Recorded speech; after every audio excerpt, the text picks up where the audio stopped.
right. So today we have Gene and Kay Sykes. First, I want to say thank you guys for coming and sharing just a little bit of your PRBC story. Absolutely. And I want to begin by asking, how has Pleasant Ridge impacted you and your family over the years?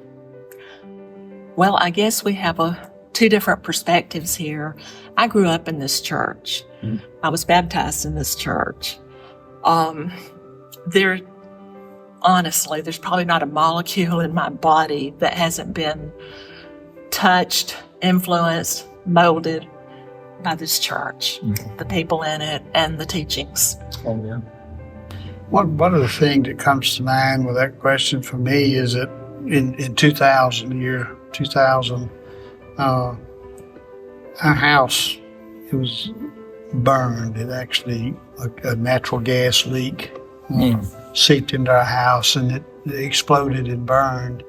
And the love and the financial support and the encouragement was just beyond belief about the people here. And of course, this church has given me some very lasting friendships over the years.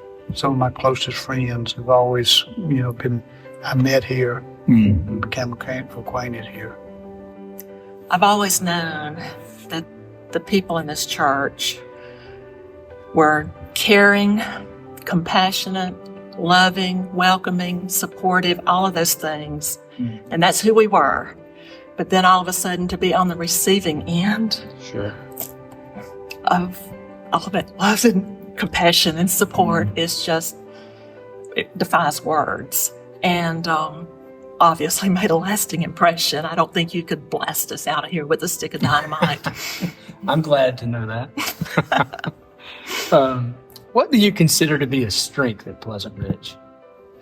But certainly small groups, without a doubt. That's been a big part of our life, through the years, and certainly some, as I said a while ago, very lasting friendships came from Pleasant Ridge. Absolutely. The relationships, they're just so precious and just irreplaceable and invaluable. But in thinking back, I think this church's support of missions, the doctrine, the Bible-based teachings of this church just never waver. Amen. So who's someone that made a lasting impact on you? I can't name just one. I really can't. I mean, it starts back, a gentleman named Maurice Allen is someone who comes to mind, and Peggy Merritt comes to mind, and Ed Lawley comes to mind, and Wayne Sexton comes to mind, David Hayes comes to mind. The list goes on. Benny Edwards was one of my dearest friends. It's just so many people. Yeah. And my memories go back so much further than yours. Back to my teachers in Vacation Bible School and Sunday school, Sunbeams. The names that pop into my mind back in the day, Joy Trawick, Faith Burns, Edna McKay, Johnny Godfrey. There's just way too many. Yeah. Way too many to try to mention them all. But I love hearing y'all name names that I've never heard before. Exactly. Because I've been here for, a little over 3 years now.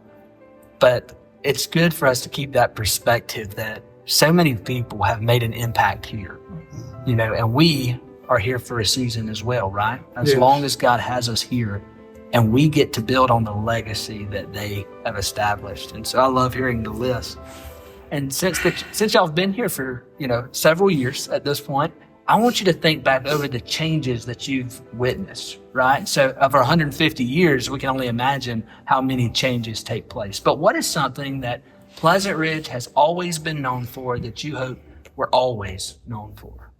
Well, one of the things that I've heard from other denominations, so the people in other denominations, and also from city officials, this is the gauge. Pleasant Ridge is the gauge. It's a beacon of the community, and that's one of the things that I really hope never changes. Regardless of what our size is or whatnot. I mean, the enthusiasm that you see in this church and the diversity you see in this church, and I tend to agree with that. So goes Pleasant Ridge, so goes our religious community in Hueytown. I think that kind of sums it up. Yeah. Well, I just want to say again, thank you both so much for sharing your PRBC story. I'm grateful for both of you. We're grateful. Thank you for the yours. opportunity. Absolutely. We want to invite you to join us on May the 4th as we celebrate God's faithfulness to our community through the life of our church. We hope to see you at the 150th anniversary on May the 4th.